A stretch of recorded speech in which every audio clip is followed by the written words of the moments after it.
e é um dos 5 maiores consumidores de antidepressivos do mundo. E o que para mim são os dados mais horrorosos, horripilantes, é o número de crianças e adolescentes lidando com transtorno emocional. Crianças e adolescentes com ideação suicida. Adultos, crianças, pastores, padres. Porque quando você pensa que o Brasil majoritariamente, quase 80% da população brasileira se autodesigna cristão, e o país é um país que lida profundamente com transtorno emocional, quem é que está tendo transtorno emocional? São os cristãos. E durante muitos anos, hoje menos, só que quando se trata, às vezes se trata de uma forma muito equivocada, a saúde emocional foi negligenciada em muitos ambientes. Era frescura, era papo de gente fresca. Isso fez com que, como o termo vai virando tabu, o que começou a crescer, sobretudo agora na era da internet, é um tipo de informação meio que desinformação, aonde todo mundo viu 3 reels de 2 minutos e virou especialista. E aí, ao invés de nos ajudar, a gente piora. Só que quando você entende, tem um texto em Romanos, no capítulo 1, verso 16, que Paulo vai dizer que ele não se envergonhava do Evangelho, pois o Evangelho é o poder de Deus para a salvação. E salvação, a palavra sotéria, usada por Paulo no grego, significa saúde integral. Isso significa que o poder das boas novas de Jesus Cristo, ela cura integralmente o ser humano, inclusive a nossa saúde psíquica, nossa saúde interna.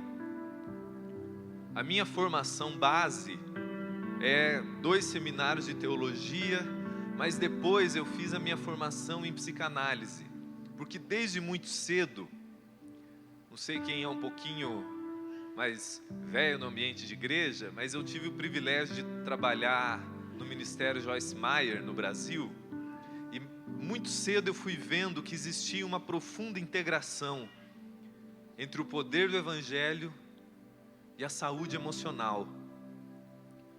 E no nosso encontro de agora, eu queria compartilhar com você um pouco de como que o poder do Evangelho de Jesus lida com questões profundas no seu universo emocional, nas suas emoções.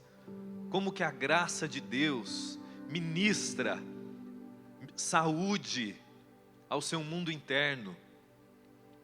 Porque quando a gente fala de saúde emocional, a gente tende a lidar com 2 extremos. 2 extremos. Por um lado, a gente nega o que a gente sente. A gente finge que não está sentindo. Especialmente nós homens, vamos ser honestos, nós somos horríveis em falar do nosso mundo interno. Meio que a gente quer fingir, a gente pensa que se a gente fingir que não está sofrendo, vai passar.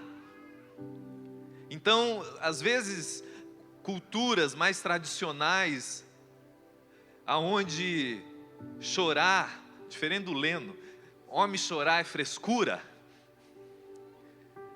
não se fala, é quase que errado sentir. Só que isso é tão um tiro no pé, porque eu nunca serei saudável, eu nunca ficarei livre daquilo que eu nego dentro de mim mesmo. Tudo aquilo que eu nego, negligencio dentro de mim, me controla. Então, esse extremo de muitas vezes negar o que a gente sente, negar que a gente está sofrendo, E o ambiente religioso, então, querido, eu estou com 41, desde os 18 vivendo no ambiente da fé. É um ambiente que, infelizmente, lida com a saúde emocional em nome de uma pseudo-fé mágica, aonde a pessoa acha que se ela está sofrendo, quase que é pecado, é falta de fé. Aonde ela ter depressão, ela admitir que está sofrendo, é quase como se ela estivesse negando a fé dela. Só que isso é um desfavor para a vida dela e uma completa alienação do que está escrito nas Escrituras. É só você ver, por exemplo, Paulo, escrevendo aos Coríntios, ele chega a dizer que ele chegou a desanimar da própria vida pelo sofrimento que ele estava passando. O grande apóstolo Paulo fala que o que ele estava sentindo e sofrendo fez ele dar uma bugada. E você aí querendo ser o cara. Os Salmos. Tem um livro na Bíblia que chama Lamentações de Jeremias. Por quê? Porque o ambiente da fé não imuniza você de sofrer. Só que ao contrário disso, quando você pensa e lida com a espiritualidade dessa forma mágica, numa Disneylândia gospel, isso desprepara você a lidar com a realidade. E como eu disse, tudo que eu nego e enterro vivo dentro de mim, volta a me assombrar. E aí volta e vai me adoecendo por inteiro. Porque você e eu, isso é muito importante você ter claro quando você pensa em saúde emocional. O ser humano é um ser integral. Não tem como você separar sua saúde física da sua saúde espiritual, da sua saúde emocional. Você é um ser inteiro. Tem um psiquiatra que eu gosto, já li muitos livros dele, que chama Jordan Peterson. Ele é um psiquiatra canadense. Hoje ele não clinica mais, mas ele diz que quando ele recebia as pessoas na clínica, ele não iniciava nenhum tipo de processo terapêutico e medicamentoso, sem antes perguntar para a pessoa a rotina de sono dela, a rotina alimentar dela, a rotina de exercícios dela. Por quê? E sem perguntar como que estava a parte sanguínea e hormonal dessa pessoa. Porque às vezes, querido, você está repreendendo e achando que é demônio, mas é só hormônio. Parece brincadeira, mas quando eu teve a pandemia, eu tive 2 vezes Covid. E à época, eu não tinha o hábito de suplementar, tomar suplementação. E não sei se você sabe, mas o B12, quando ele está baixo, ele dá sintoma de depressão. Só que como eu entendia isso, eu vi que eu estava muito para baixo, fiz exame de sangue, vi que era B12 baixo, regulei, passou. E você está fazendo campanha repreendendo o diabo, e é só hormônio desregulado. Irmãs, queridas, pelo amor de Jesus, passou dos 30, você precisa suplementar, pelo bem da sua casa. Parece bobagem, mas você comendo mal, dormindo mal.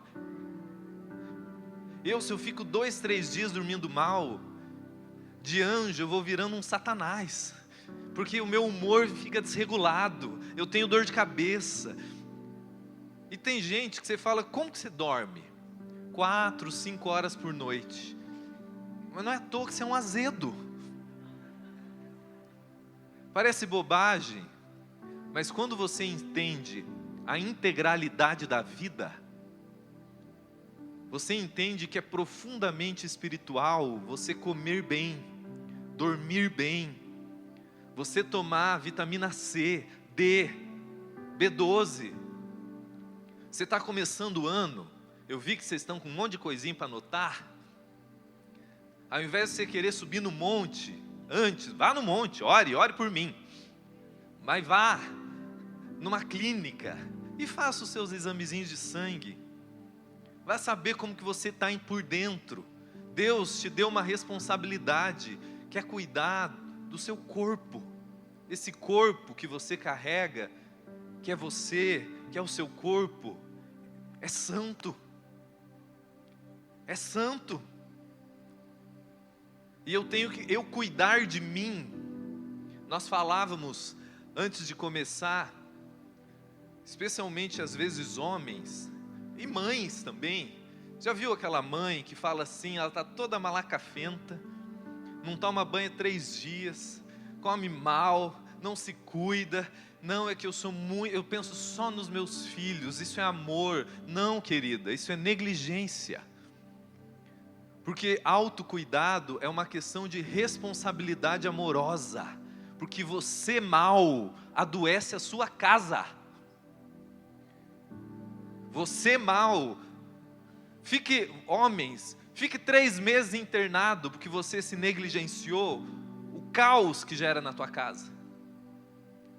Mulheres que não se cuidam, que não suplementam, que não fazem exercício, não é uma questão de vaidade, lógico, que também tem um negocinho ali, que a gente quer dar uma cuidada da barriga, mas é a tua vida. Você tem uma responsabilidade com a sua vocação. Não sei se você sabe, mas os irmãos Wesley, John Wesley, que fundou a igreja metodista, eles tinham 80 e lá vai casqueira de anos, e eles corriam todos os dias, e perguntaram para ele, por que eles faziam isso? Eles disseram, Deus nos deu uma vocação, um chamado, e nós temos responsabilidade de cuidar do instrumento desse chamado que é o nosso corpo. Isso é ter uma noção integralizada da vida. Só que você não tem só um corpo, você carrega uma estrutura psíquica, carregada de dimensões complexas. E se por um lado muitas vezes nós negamos, como eu disse, o nosso mundo emocional, muito próprio dessa cultura, desse mundo contemporâneo, é supervalorizar o que a gente sente. Ou a gente nega tudo, a gente não fala, a gente finge que não está acontecendo, ou a gente supervaloriza, acreditando. E isso é muito importante você ter claro. A gente cai no equívoco de acreditar que tudo que eu estou sentindo é real, verdadeiro e tem que governar a minha vida. E preste atenção, se por um lado eu negar o que eu sinto vai me adoecer, porque uma hora vai virando um brumadinho, lembra de Brumadinho de Minas Gerais? Vai acumulando, acumulando, acumulando até que estoura. Daí você fala, do nada, eu tive uma crise. Não, ninguém adoece do nada. Eu trabalho com mentorias de casais também. E às vezes, os marmanjão, chega assim, minha mulher, do nada, surtou. Eu falo, amado, ninguém surta do nada. São anos de negligência que voltou na tua cara. Mas estava ali, pedindo ajuda. Só que é errado você fingir que não tem uma estrutura psíquica, emocional, mas você supervalorizar e a sua vida orbitar ao redor de tudo que você sente, fará de você uma pessoa instável e imatura. Por quê? Porque as suas emoções, as minhas, foi Deus que nos deu. É graça para nós, é dom. Deus nos deu emoções, mas nem tudo o que você sente, uma vez que a sua condição, a minha condição, ela é ainda imperfeita, nem tudo que eu sinto é verdadeiro. Às vezes é só uma projeção psíquica traumatizada. Vou dar um exemplo para você entender o que eu estou querendo dizer. Como eu disse, eu trabalho há muitos anos com mentorias também de casais. Teve um casal, eu sou de Balneário Camboriú, e durante a pandemia, eu atendi um casal de fora de Balneário online. E eles chegaram me procurando, caotizados. O casamento já tinha acabado, e eu acompanhei um tempo. E esse homem, ele é atleta, e ele tinha se envolvido com bebida, com droga, com mulheres, e a vida caotizou. Então eu estava acompanhando o processo de recuperação dele. Então, um dia, a minha esposa que está aqui não sabe quem eu atendo, não sabe o que eu converso com as pessoas. Nós fomos jantar na Barra Sul, lá de Balneário, num sushi X. E eu entrei dentro daquele sushi com alguns amigos. Quando eu olhei de canto, eu vi aquele homem sentado à mesa com um monte de mulherada, bebendo cerveja. Na hora, me deu uma tristeza. Eu perdi a fome. Ninguém sabia o que estava acontecendo, porque eu não ia falar para ninguém. Mas eu murchei. Eu sentei, eu fiquei uns 10 minutos sofrendo, sentado na mesa, pensando. Eu pensei no retrocesso que ia acontecer, no sofrimento da esposa, no sofrimento dele, na culpa que ele ia lidar. Fiquei sofrendo junto ali 10 minutos, não sabia nem o que eu ia comer. Daí eu tive uma ideia brilhante. Eu falei, eu vou no banheiro, eu vou passar do lado dele, porque ele vai me ver, vai ficar sem graça e vai embora.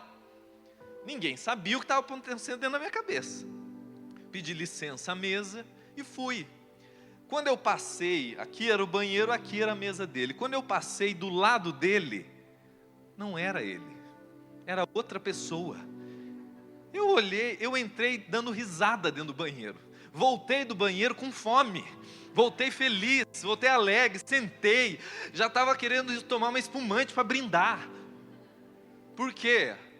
O que eu quero que você aprenda nesse exemplo? O que eu senti era real? Era real. Mas o que eu senti procedia da verdade? Não. A minha mente tinha criado uma realidade que me estava fazendo sofrer. Porém, quando a minha alma se deparou com a verdade, as minhas emoções se regularam. Por quê? Porque o que eu estava sentindo era real. Eu não podia negar. Eu estava sofrendo, eu tinha perdido a fome, eu estava triste, irritado. Mas quando a minha alma se expôs à verdade, sem muito esforço, o meu mundo interno se regulou. Por quê? Porque muito da qualidade dos seus processos emocionais vem das suas imagens interiores que você carrega de si, de Deus, da vida, do casamento, do sexo, do dinheiro. Provérbios 23:7 diz que como o homem imagina em sua alma, assim ele é. Nós somos carregados de imagens interiores sobre quem você é, sobre quem Deus é para você, sobre o que o dinheiro é para você. E essas imagens, é dessas estruturas psíquicas que emergem a forma que você sente e interpreta a vida. Por isso que você e eu podemos passar pela mesma situação e senti-la de forma completamente diferente. E são essas imagens internas, muitas vezes viciadas, traumatizadas dentro de nós, que devastam o nosso casamento, a nossa vida sexual, a nossa vida financeira, porque você simplesmente vai reagindo ao que você sente, e nunca se questiona, será que o que eu estou sentindo é coerente com a verdade? Porque, amado, a maioria das coisas que desordena a sua vida, que você chama de esse é o meu problema, ansiedade, pânico, depressão, que você chama de a minha doença, é só um sintoma.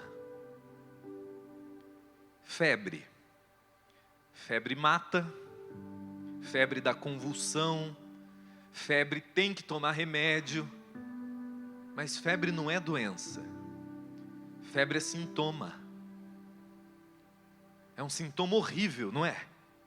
Se o teu filho tiver febril, você não vai dar medicamento para ele? Vai, mas qual é a pergunta que você deve fazer? O que essa febre está dizendo? pode ser uma dor de cabeça, uma dor de ouvido, um câncer, uma diarreia, 1000 coisas podem estar acontecendo. E o que a gente fala? O meu problema é que eu sou ansioso. Meu problema é que eu estou em depressão. Meu problema é que eu tenho crises de pânico. Não, esse não é o seu problema. Esse é o sintoma. E enquanto você chamar de problema o que é só um sintoma, você vai continuar enxugando gelo. Eu não tenho nada contra tomar remédio. Às vezes o que você está precisando é de um Rivotrilzinho mesmo. Só que um bom psiquiatra, se algum for daqui psiquiatra, vai concordar comigo, ou você é ruim. Um bom psiquiatra, se você for, ele vai dizer, olha, esse é um medicamento, mas ele está lidando com um sintoma. Você precisa ir atrás da raiz do problema. Porque se você está com crise de pânico, crise depressiva, crise de ansiedade, você precisa medicar. Do mesmo jeito que você está com febre. Não adianta você falar, para de ficar com febre. Eu não dou conta. É inconsciente, é uma reação do meu corpo. Do mesmo jeito, não adianta você ficar com raiva que está com depressão. Não adianta você ficar com raiva que você está com crise de ansiedade. Não adianta eu falar, sai a ansiedade. Ela vai continuar. Eu tenho que questionar o que essa ansiedade está me dizendo. Tem um salmo que eu acho maravilhoso, que é o Salmo 42, onde o salmista não fala nem com Deus. Ele olha para a alma dele e diz, por que está batida, ó minha alma? Por que você está tão aflita? Essa pergunta é complexa. Mas aí você sai da superfície da vida, de ser uma pessoa meramente reativa, imatura, e começa a olhar que imagens interiores eu tenho carregado acerca de mim mesmo, da vida, do significado do meu ser, que tem feito eu reagir à vida de uma forma tão distorcida. E isso é tão complexo, querido, que às vezes o ambiente institucional religioso, ao invés de te estimular a um processo de cura e transformação, introjeta mais doença em você. Eu lembro que eu dava mentoria, dou ainda, para um empresário X, e ele viveu no processo da mentoria conversão, e ele não é de Balneário. E aí ele falou o que eu achava dele frequentar uma igreja. Eu falei, maravilhoso, você precisa estar num ambiente comunitário saudável. E ele falou, você visitaria comigo nessa cidade, que eu não vou falar o nome, X, uma tal comunidade famosinha, X? Eu falei, vou, fui eu, minha esposa, chegamos lá, não vou contar, vou deixar você curioso. Chegamos, louvor maravilhoso, mas a hora que a gente entrou na comunidade, no hall, sabe o hall ali onde tem os negocinhos aqui para vender? Tinham carros de luxo, Lamborghini, Porsche. Eu falei, gente, que breguice é essa? Que coisa, é uma concessionária? Eu achei, ok, não vim aqui para criticar, vim na paz. Entrei, já achei estranho, sentei, louvor uma bênção, a pregação, aquela coisa, ok. Chegou os avisos, sabe, os avisos, mas era um telão muito maior que esse. Passa o aviso, era vindo um helicóptero, descia um cara, entrava num carro conversível, com uma mulher loira e magra do lado, e esse cara dirigia, e ele descia daquele carro conversível e falava, venha para o culto dos homens da vitória. Falei, primeiramente, extremamente brega. Segundo, ele não disse nada, mas ele comunicou tudo. Porque o que ele estava, que imagem interior estava comunicando para aquelas pessoas? Isso é ser sucesso. Isso é ser vitorioso. Daí a tua mulher engorda, teu casamento vai virando uma droga, você não sabe nem por quê. Porque o seu imaginário de mulher bem-sucedida não é uma mulher piedosa, íntegra, ela tem que ter a barriga tanquinho, nada contra. E aí você chega no culto, com o seu carro atrasado, o boleto, com busca e apreensão, e no próximo você tem que, passou 6 meses, você fez a campanha da vitória dos homens vitoriosos e bregas, e não melhorou, você veio de Uber, e às vezes a pé, você não tem grana nem para pagar o Uber, você não vai ficar triste, querido, você vai entrar em depressão, e você não sabe de onde veio o sofrimento. Por quê? Porque a comunidade que tinha que te conduzir num caminho de cura, te enfiou doença. Porque comunicou dentro de você um imaginário diabólico. Porque tem alguma coisa errada você ter Porsche, irmão? Nada, se não quiser me dê que eu quero. O problema é você acreditar que um carro ou a falta dele diz algo sobre você.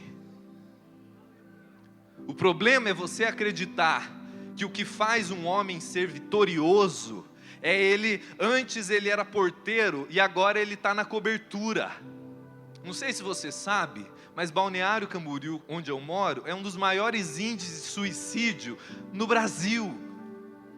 O cara que construiu o padrão de luxo de Balneário morreu dando um tiro no peito, de depressão profunda. E eu não quero ser leviano do diagnóstico, mas me parece, pelo que eu entendo da alma humana, qual que é a ideia? Eu estou aqui no primeiro andar, eu sou porteiro, mas no dia que eu chegar na cobertura, então eu serei alguém. Mas daí o cara morre até chegar lá, e o dia que ele chega lá, e ele olha para dentro de si e vê um vácuo, aí ele se joga da cobertura. Por quê? Tem alguma coisa errada? Você ter um carro legal, uma casa legal? Não, trabalhe, ganhe, mas entenda, isso não diz nada sobre você. Até porque para mim e para você, meu irmão, o nosso alvo não é vencer, o nosso alvo é ser fiel. Até porque, se nessa lógica da vitória, a Bíblia corroborasse, lê Hebreus 11, decapitado, o outro entregue a leões, o outro destruído para cá. Eu falo que a revista Forbes dos apóstolos não venderia nada, porque é um caos.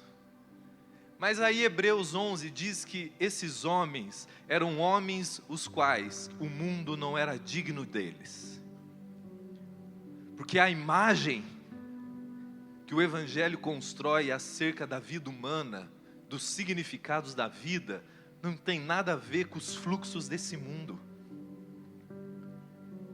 E se existe algo que distorce profundamente o nosso imaginário interior, na maioria das vezes o inconsciente, são os traumas do seu passado. Forma que você foi criado, o ambiente que você cresceu. Eu quero que você corrija dentro de si até a terminologia trauma. Quando você imagina trauma, fala, eu não tenho trauma, nunca fui estuprado, nunca fui agredido, meu pai nunca me jogou da janela para fora, então está tudo ótimo. Mas não, trauma é mais do que o que me acontece, é como a minha alma elabora o que me acontece. Trauma não é tanto o que fizeram comigo. Trauma, muitas vezes, é o que você tinha que ter recebido na infância e não recebeu. Afeto, acolhimento, afirmação. Isso tudo vai virando um caldo psíquico, vai marcando a sua interioridade e vai moldando a sua forma de enxergar o mundo. Vai moldando o seu senso de identidade, de valor. Vai fazendo você acreditar que a sua vida é indigna. Vai fazendo você acreditar pela negligência que você passou, os abusos que você sofreu, a falta de afeto que você recebeu, a sua alminha infantil, com 7, com 8, com 10, com 5, vai internalizando. Eu não devo ser digno então de ser amado. Isso tudo vai criando um imaginário inconsciente dentro de você, que vai afetando a forma que você lida com tudo. Porque daí você tenta sobreviver. E sobreviveu, você está aqui. Talvez não perdeu o réu primário, não matou ninguém, está aqui, sobrevivente. Só que ainda às vezes a vida está toda atrofiada. Um exemplo que mostra o quanto que o passado pode atrofiar a vida humana, quando conta em Êxodo sobre a história do povo hebreu saindo do Egito. Os estudiosos dizem que para andar a pé do Egito para Canaã, demoraria de 11 a 40 dias. Vamos colocar 40 dias. Eles demoraram 40 anos. E o termo diz que eles davam volta ao redor da mesma montanha. Isso é muito simbólico.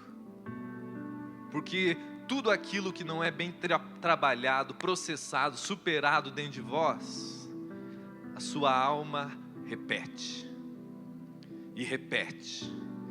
E aí você sai de uma relação horrorosa, esse homem não presta, essa mulher é uma louca, e você vai para a próxima relação e é igualzinho.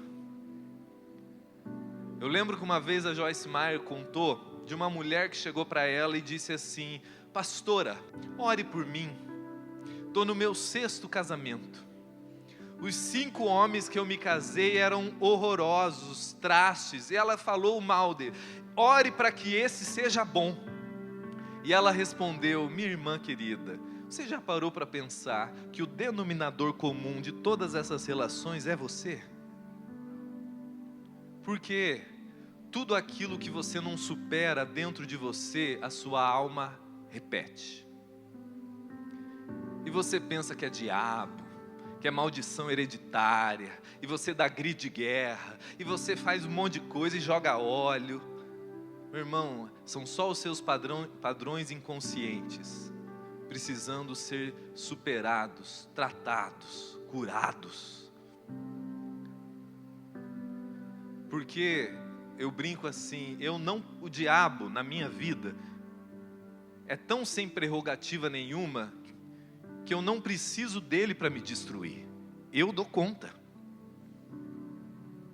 Dentro de você e de mim tem um potencial de glória, de transformação, de vida. Mas dentro de você e de mim tem um potencial autodestrutivo. E você, sem se dar conta, começa a boicotar sua vida. A porta se abre e você dá um jeito de arrebentar a sua própria história. Daí a sua alma desenvolve compulsões. Porque a gente olha às vezes na Cracolândia e fala: lá vai um bando de viciado. Óbvio, não precisa ser gênio para concluir que lá são pessoas doentes. Só que muitos de nós lidamos com padrões viciados que a gente chama quase que da nossa qualidade. Hoje em dia é chique falar: eu sou workaholic. Isso tem nome, você é viciado em trabalho. Isso acaba com o teu casamento, com a sua saúde interna. Só que como a sociedade aplaude, você não se dá conta que você está preso em ciclos adoecidos. Agora você imagine a vida de Paulo.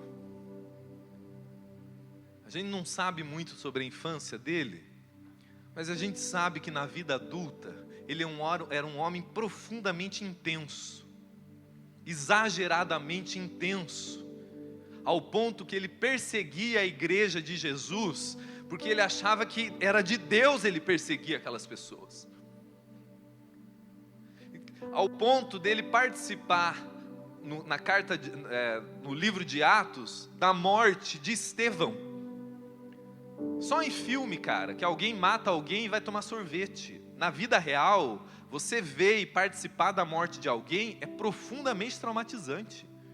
Isso gera um impacto psíquico dentro de você, que são anos para você superar aquilo. E Paulo vivenciou isso com tanta intensidade, e ele se converte. E agora a vida ficou incrível? Não! Foi perrengue, atrás de perrengue e agressão. Chega aos Coríntios dizer que teve vezes de acharem que ele estava morto, de tanto ser espancado. Isso deixa tanta marca emocional na vida de alguém. E aí ele escreve aos Filipenses, esse texto talvez conhecido de muitos de vocês, quando ele diz: não que eu já tenha alcançado, mas uma coisa faço, esquecendo-me das coisas que ficaram para trás, eu prossigo para o alvo do prêmio da soberana vocação. Às vezes a gente pensa que crescer e superar o nosso passado, os nossos traumas, e a gente lê esse texto, é como se a gente tivesse uma amnésia gospel. Se tomasse um óleo ungido, uma mágica de Jesus, e simplesmente sumisse. Não. Superação emocional, superação das suas dimensões psíquicas adoecidas, traumatizadas, não é porque aquilo some.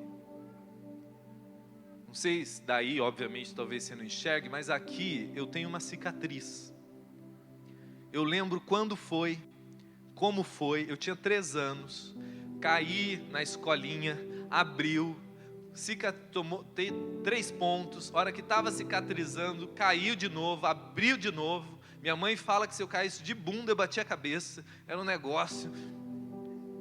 Está aqui, não sumiu, só que isso não me controla mais.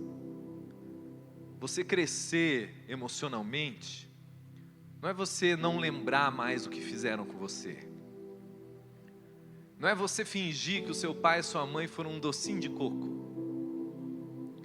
é que essas realidades, embora fazem parte da sua vida, não exercem mais controle sobre você.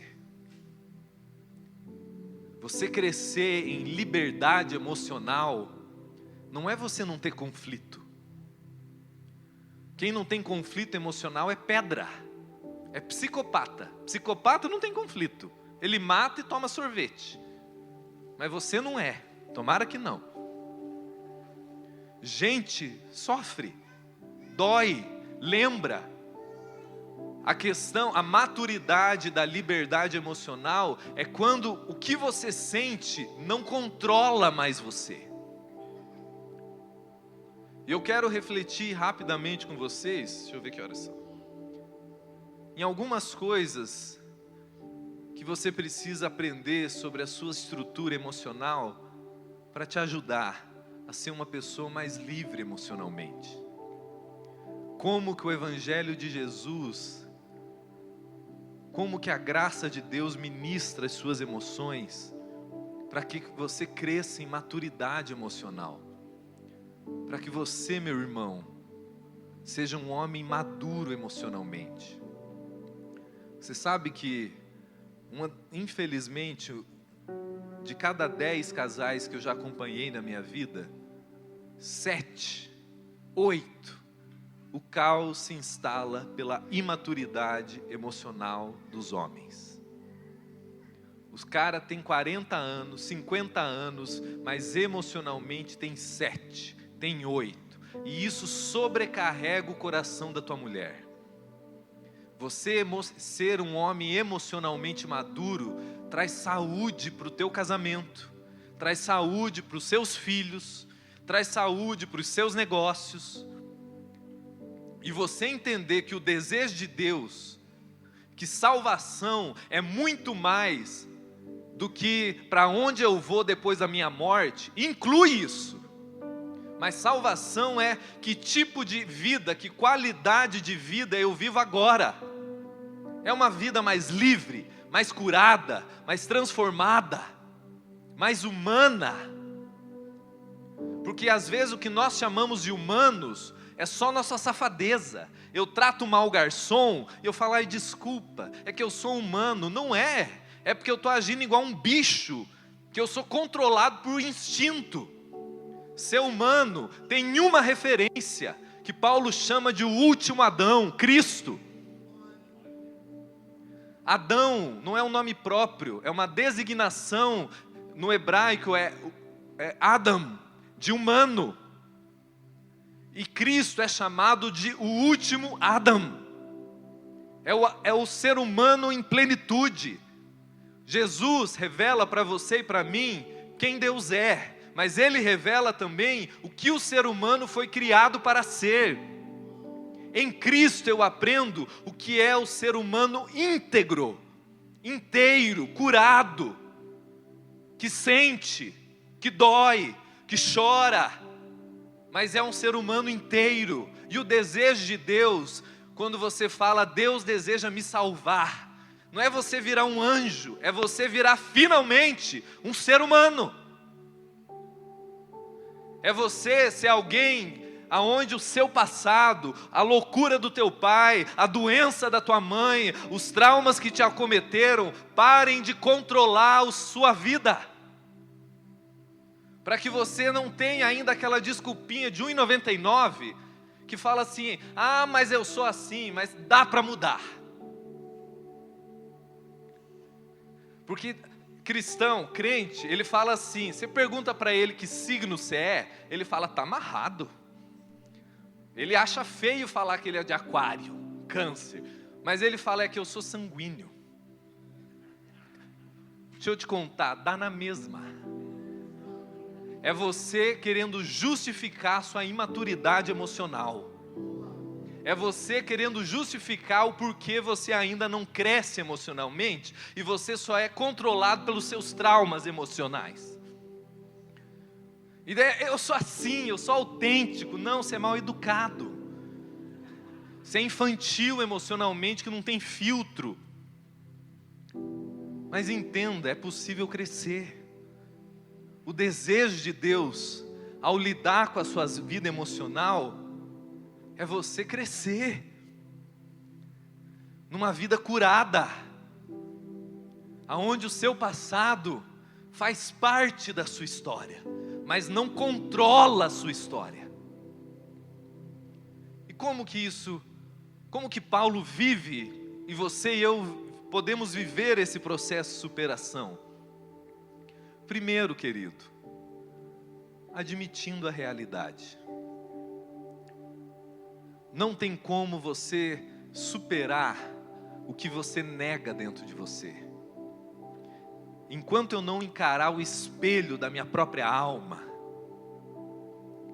enquanto eu não admitir, eu estou reproduzindo as loucuras do meu pai no meu casamento, por isso meu casamento está adoecido. Eu estou projetando no dinheiro o valor da minha vida, por isso eu vivo com crise de ansiedade. Enquanto você não bater no peito e não for honesto sobre a sua realidade interna, ela continuará controlando você.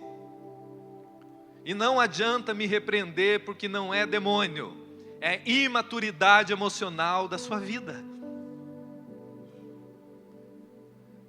João 8, Jesus diz assim, e conhecereis a verdade, e ela vos libertará. E começa todo o processo de libertação, começa com a admissão da realidade. Enquanto eu não me perguntar, da onde vem essa febre? Da onde vem essa ansiedade? Da onde vem esse mau humor crônico? Da onde vem esse estado depressivo que eu não consigo sair? O que eu estou reproduzindo? Que marcas moldaram a minha percepção de mundo, que está me adoecendo, atrofiando os meus negócios, boicotando o meu casamento, e eu estou vivendo um ciclo que está adoecendo os meus filhos. Sem que você faça esse processo de admissão, O Jung, que é o cara que junto com Freud inicia a psicanálise no mundo, ele diz assim, que enquanto o inconsciente não se tornar consciente, ele continuará controlando a sua vida e você chamará de destino. O que é isso? A sua dimensão psíquica, emocional, a sua alma, é como um iceberg. Tem a parte visível, mas tem uma parte profunda e gigantesca, escondida dentro de você. E que muitas vezes te controla. E você só reage àquilo.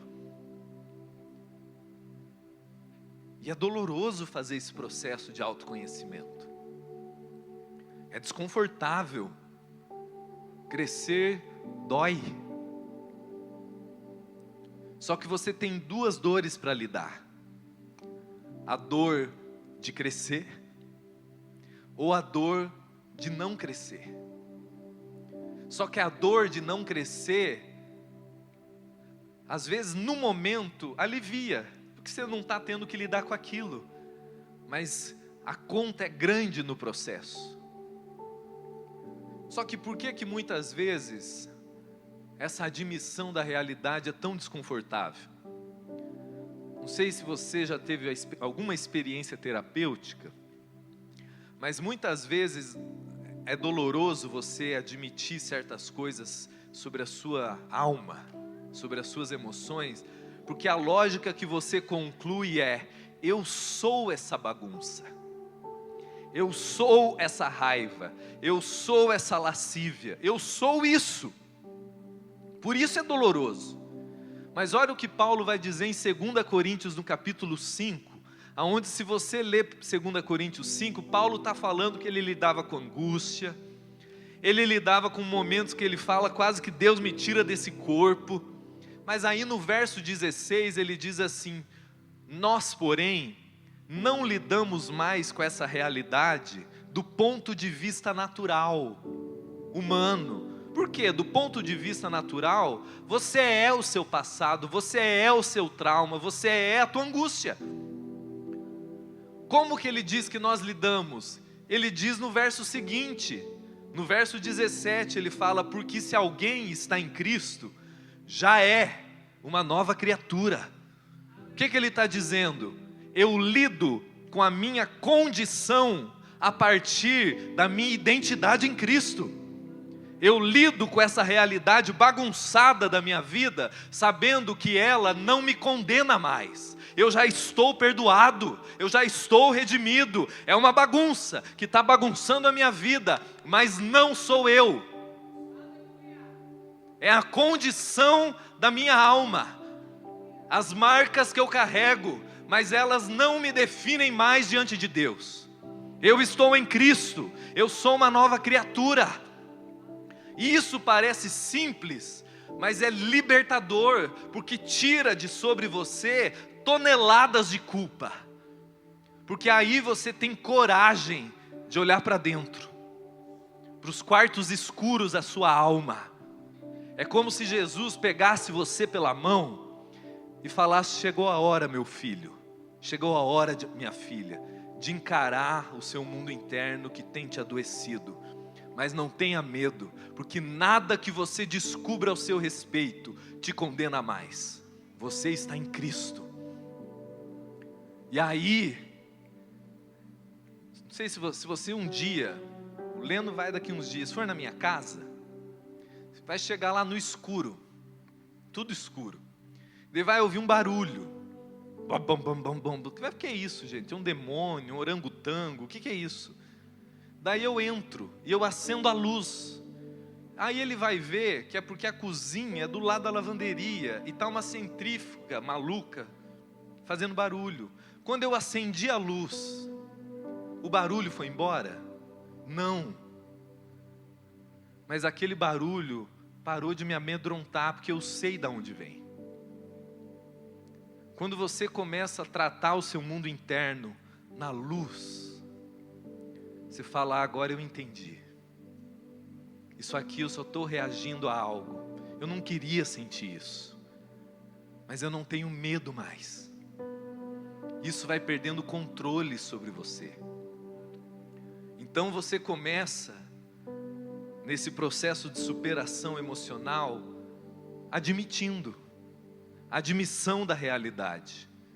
Mas daí você precisa dar mais um passo para frente, que é o processo de elaborar esse mundo interno. E aí é um desafio, porque você não faz isso sozinho. Você precisa de gente na sua vida para você falar. Você precisa trazer para fora. Você precisa falar o que dói. Você precisa falar que está com raiva. Você sabe que o que mudou a forma de se lidar com a psique humana de 1900 para cá, que a psicanálise começou a falar do poder de cura da fala, a fala terapêutica, não foi inventada por Freud não, gente. Se você leu Paulo escrevendo aos Efésios, no capítulo 5, ele diz que nós somos cheios do Espírito quando nós falamos em salmos. Você já leu o livro de Salmos? Mais da metade do livro de Salmos não é vitória e vitória não. Tem um salmo que diz assim: eu queria que os filhos dos meus inimigos tivessem a cabeça explodida nas pedras. Você fala que coisa mais horrorosa de alguém sentir, falar para Deus e está na Bíblia. Sabe por quê, meu irmão? Porque homem e mulher de Deus sente essas coisas. E a forma de você lidar não é negando, é falando. E enquanto você nega, sufoca, introjeta, aquilo vai ganhando força, e daí você começa a ter enxaqueca, daí você começa a desenvolver vício, daí você começa a ter tumor, porque o teu corpo começa a somatizar o que você nega dentro de si. E para você superar e deixar de ser escravo desses processos internos, isso precisa vir para a luz, e você precisa de pessoas para falar. Eu lembro que uma vez eu ouvi de um pastor. Ele disse que ele estava sofrendo uma situação muito complexa. E ele falou: Douglas, eu cheguei com a liderança da minha igreja e eu comecei a falar o que eu estava sofrendo. Sabe o que eles fizeram comigo? Está amarrado, pastor. Em nome de Jesus, está amarrado. Não é à toa que o índice de suicídio de pastores só aumenta, porque é uma fachada em nome da fé que só adoece a sua interioridade. O ambiente da fé, o ambiente onde as pessoas sabem que o que sustenta a vida delas não é a força delas, mas é a graça de Deus, e que em si mesmo ninguém consegue nada, mas é a graça de Deus em nós. Então eu posso não ter o conflito que você tem, mas eu tenho os meus. Vamos um ajudar o outro. Mas não dá, obviamente, para você fazer esse processo de elaboração no teu Instagram, né? Não dá para você desabafar com a sua manicure. Não dá para você falar com qualquer pessoa. Mas você precisa de amigos na caminhada. Se você não tiver, pague, vá para um terapeuta, procure um pastor sério. Mas você precisa de pessoas que você possa desnudar a sua alma. Você precisa de pessoas que você possa expor as suas maiores fraquezas. Porque se você não se conhece, você se torna um perigo para si e para quem está à sua volta. Se eu perguntar quais são as áreas da sua vida que tem te gerado sofrimento, quais são as áreas da sua vida que você percebe que são fraquezas profundas dentro de você, se você não sabe responder isso, você é um perigo, porque você é alguém que não se conhece. E a chance dessas sombras te controlarem são gigantes. Então você precisa admitir, mas você precisa elaborar. Você precisa começar a falar. Você precisa ter os seus salmos. Não tem os salmos de Davi. Tem que ter os salmos do Leno. Tem que ter os salmos do Felipe. Você precisa ter um ambiente onde você possa falar, escrever, orar, mas isso precisa sair de dentro de você. Mas só aí resolve tudo? Não. Você precisa admitir, você precisa elaborar, e você precisa ressignificar. Porque uma das coisas que os traumas emocionais criam dentro de nós, quando eu digo que são imagens interiores, Paulo vai chamar de sofismas. O que são sofismas? São mentiras, enganos, mas que pela experiência, pela dor, de tanto se repetir, a sua alma vai acreditando: esse sou eu, minha vida não vale nada mesmo, eu sou esse nojo mesmo, eu sou esse lixo mesmo. Para eu ser alguém eu preciso ser rico, para eu ser digna eu preciso ser magra, para eu ter valor eu preciso ser conhecido. Você vai acreditando nesses sofismas, e de tanto isso se repetir, isso se torna uma fortaleza mental. O que é uma fortaleza? Na linguagem do mundo bíblico, na época do Império Romano, eram as delimitações que travavam as cidades. Então a pessoa vai, daí você vai, até que você bate em algo, que você não consegue ir além daquilo. O que é isso? Uma fortaleza mental, que tanto a sua alma absorveu, que travou você. Então você começa a admitir, então você começa a elaborar, falar sobre aquilo, trazer a luz daquilo. E você não admite de qualquer forma, você admite em Cristo, na graça de Deus. Mas aí Paulo vai dizer em 2 Coríntios 10, que nós não lidamos com a nossa realidade com armas naturais. Porque as nossas armas, ele diz, são poderosas em Deus. Como? Ele diz, levando cativo todo pensamento à obediência de Cristo. O que é isso? É eu dizer para alguém que está com crise de ansiedade, que ela tem que obedecer a Jesus com a mente? Não. Ele está dizendo, você precisa levar os seus processos internos ao significado do que a obediência de Cristo significa sobre a sua vida. Romanos 5, verso 19 diz assim, que pela desobediência de um só, Adão, nós fomos feitos pecadores, pela obediência de um só, Cristo, nós fomos feitos justos. O que é isso, meu irmão? A sua alma, os traumas que você absorveu, imprimiram dentro de você uma imagem distorcida de quem você é, do valor da sua vida, do significado do seu ser, do que tem significado à sua volta, e você nem percebe que o que você sofre não é por causa do dinheiro, não é por causa do filho, não é por causa do ministério, é porque a sua alma acredita de forma distorcida que é aquilo que diz quem você é, que é aquilo que determina o seu valor, e aquilo começa a te adoecer. E como que esse processo de processamento, de ressignificação interna te cura? Você começa a levar os seus processos internos a entender o que a obra da redenção, o que a obediência de Cristo significa sobre a minha vida. A minha alma absorveu que a minha vida não vale. O meu coração absorveu que só é alguém quem tem grana.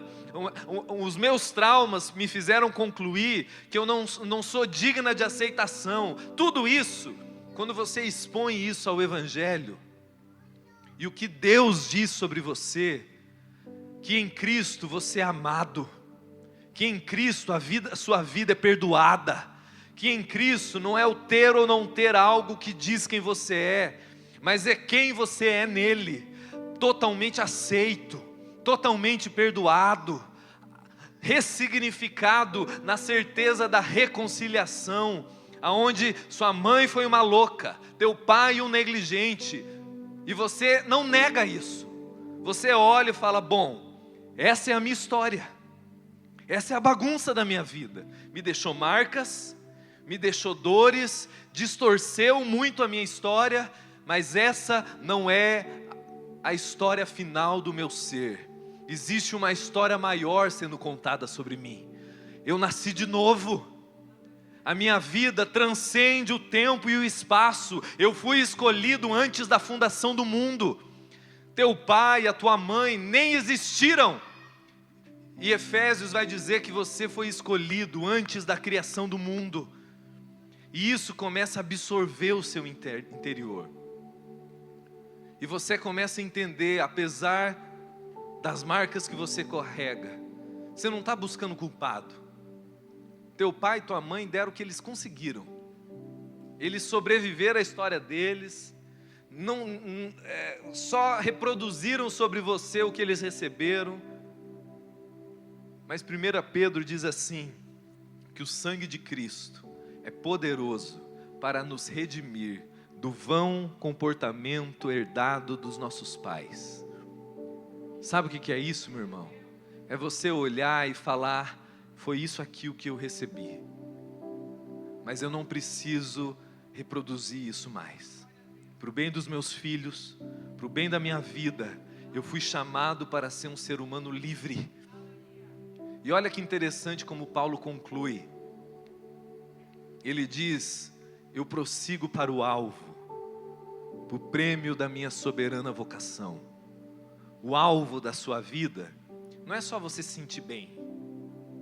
A superação no Evangelho, a cura emocional no Evangelho, não é só para você ficar melhorzinho. Não. É você precisa admitir, você precisa elaborar, você precisa ressignificar, mas você não pode perder de vista o seu destino. É você olhar e falar: eu fui criado para a liberdade, para a glória de Deus. Esse é o meu destino, esse é o chamado de Deus para mim. Essa é a minha história, toda bagunçada, mas em nome de Jesus Cristo, eu não vou permitir que isso defina o meu destino. Eu fui criado para ser livre, eu fui criado para manifestar a glória de Deus no mundo, e eu não preciso ser um fantoche do meu passado, eu não preciso ser um fantoche da minha família. Minha mãe sofreu, meu pai negligenciou, a minha vida foi uma bagunça, eu errei. Você fala: mas eu fui um idiota. Mas você é um idiota perdoado. É você olhar e falar: é possível viver uma vida diferente, é possível viver uma vida livre. Esse é o poder do Evangelho. E conforme a sua vida começa a se expor a isso, diante da glória de Cristo, e você começa a se conhecer em Cristo, e entender que é em Cristo que você se conhece, que é em Cristo que você sabe quem você é. 2 Coríntios 3, Paulo vai dizer que quando nós contemplamos a Cristo como no espelho, quando você olha para um espelho, o que você vê? Tuas imperfeições, não é não? Mas olha que interessante, no Evangelho, a boa nova é que quando você encara um espelho, você começa a contemplar Cristo em você. E quanto mais você o contempla, Paulo vai dizer, nós vamos sendo transformados de glória em glória.